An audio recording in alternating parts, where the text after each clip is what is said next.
लश्कर-ए-तैयबा के पाकिस्तानी मूल के अमरीकी सदस्य डेविड हेडली ने आज मुंबई में एक अदालत के सामने वीडियो कॉन्फ्रेंसिंग के जरिए गवाही में बताया कि वो 8 बार भारत आ चुका था। 26/11 मामले के वांछित अपराधी हेडली ने अदालत को बताया कि लश्कर-ए-तैयबा के साथ उसका मुख्य संपर्क साजिद मीर से था।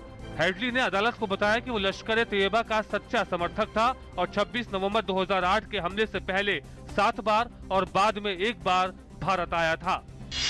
बजट सत्र से ठीक पहले आज एनडीए की बैठक हो रही है।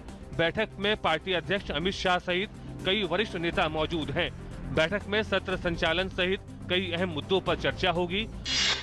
प्रधानमंत्री नरेंद्र मोदी ने ग्रामीण विकास मंत्रालय की प्रधानमंत्री ग्रामीण विकास फैलो योजना के तहत ग्रामीण क्षेत्रों में काम कर रहे 230 से भी ज्यादा युवाओं के साथ आज बातचीत की।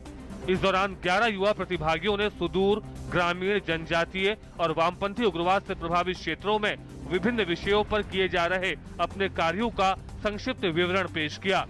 प्रधानमंत्री ने इस अवसर पर स्क्रिप्टिंग चेंज नामक एक पुस्तक का विमोचन किया। केंद्रीय पर्यटन संस्कृति मंत्री स्वतंत्र प्रभार डॉक्टर महेश शर्मा ने आज हिंदी और अंग्रेजी सहित 12 अंतर्राष्ट्रीय भाषाओं में 24x7 टोल फ्री मल्टीलिंगुअल पर्यटक इन्फो लाइन का शुभारंभ किया, जो मौजूदा टोल फ्री नंबर 1800-111-363 पर उपलब्ध है। इस अवसर पर महेश शर्मा ने कहा कि जल्दी ही पर्यटकों को बेहतर रूप से सुविधा उपलब्ध कराने के लिए अतुल्य भारत मोबाइल ऐप की शुरुआत करेगा। दूरसंचार नियामक ट्राई ने मोबाइल कंपनियों को इंटरनेट के इस्तेमाल के लिए अलग अलग शुल्क लगाने से रोक दिया है। ट्राई का ये कदम देश में नेट निरपेक्षता को मजबूत बनाने वाला माना जा रहा है। इस आदेश का उल्लंघन करने वाली कंपनियों पर हर दिन 50,000 रुपए के जुर्माने का प्रस्ताव है। केंद्रीय ऊर्जा मंत्री पीयूष गोयल ने आज ऑस्ट्रेलिया के ब्रिस्बेन में ऊर्जा सुरक्षा पर तीसरे भारत ऑस्ट्रेलिया सम्मेलन में हिस्सा लिया। कोयला खनन की नई तकनीकी पर गोलमेज सम्मेलन में उन्होंने कहा कि भारत कोयला खनन क्षेत्र में नई तकनीकों के इस्तेमाल पर जोर दे रहा है। 4 दिवसीय सम्मेलन में ऊर्जा से जुड़े सभी मुद्दों पर चर्चा होगी। दिल्ली के रियान इंटरनेशनल स्कूल के छात्र दिव्यांश की मौत मामले में दिल्ली सरकार ने सीबीआई जांच की सिफारिश की है। दिल्ली के उप मुख्यमंत्री मनीष सिसोदिया ने ट्वीट किया कि रियान स्कूल के छात्र दिव्यांश की मौत की जांच करेगी सीबीआई। जम्मू कश्मीर के सियाचिन में हुए हिमस्खलन के 5 दिन बाद आज एक जवान का शव बरामद किया गया। पिछले सप्ताह हुए हिमस्खलन में एक जूनियर कमीशन ऑफिसर सहित 10 जवान बर्फ में दब गए थे। इसके बाद से वहां पर बचाव अभियान जारी है, लेकिन खराब मौसम के कारण बचाव दल को दिक्कतों का सामना करना पड़ रहा है। राष्ट्रीय राजधानी दिल्ली में बीते 13 दिनों से चली आ रही एमसीडी कर्मचारियों की हड़ताल सोमवार को अस्थायी रूप से खत्म हो गई। यूनाइटेड फ्रंट ऑफ एमसीडी ने 10 फरवरी तक हड़ताल खत्म कर दी है। बुधवार को हाईकोर्ट में इस मामले की अगली सुनवाई होगी। उत्तर प्रदेश के शामली में रविवार को जश्न के दौरान हुई फायरिंग में 8 साल के बच्चे की मौत मामले में पुलिस ने समाजवादी पार्टी के नेताओं के खिलाफ केस दर्ज कर लिया है। इस मामले में सोमवार को 3 लोगों को हिरासत में लिया गया। मुख्यमंत्री अखिलेश यादव ने मुख्य सचिव को शामली के एसडीएम और अपर पुलिस अधीक्षक को निलंबित करने को कहा है। उर्दू के मशहूर शायर निदा फाजली का आज मुंबई में निधन हो गया। वो 77 साल के थे। निदा फाजली का असली नाम मुक्तदा हसन था।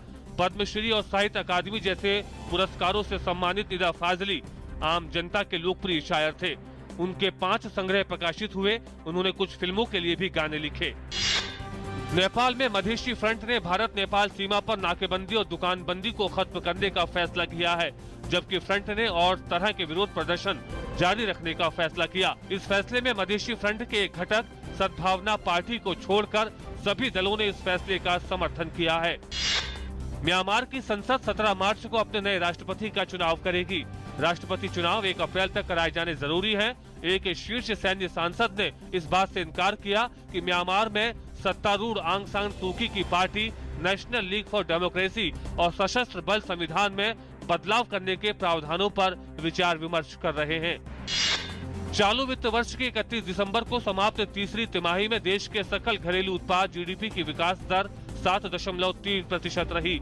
संशोधित आंकड़ों के मुताबिक पहली तिमाही में ये 7.6% तथा दूसरी तिमाही में 7.7% रही थी।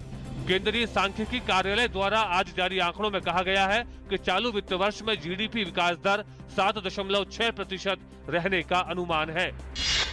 12वें दक्षिण एशियाई खेलों के आज चौथे दिन भी भारत पहले स्थान पर रहा।